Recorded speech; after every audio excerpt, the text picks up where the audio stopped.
ఒట్టేసి చెబుతున్నా కడదాకా నడిపించే తోడై నేనున్నా. 7 అడుగుల పయనాన 7 లోకాలైనా దాటనా. వధువై ఎదురొస్తున్న వరమాలై ఎలపైన వాలే ముహూర్తాన వరసయ్యే వలపంతా చదివిస్తా వరకట్నంగా. సరేనా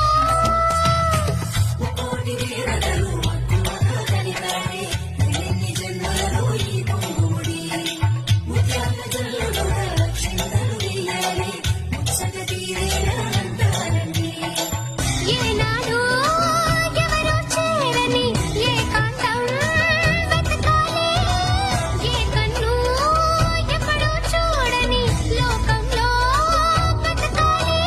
పగలు రేయి లేని జగమేలుకోని అడిలో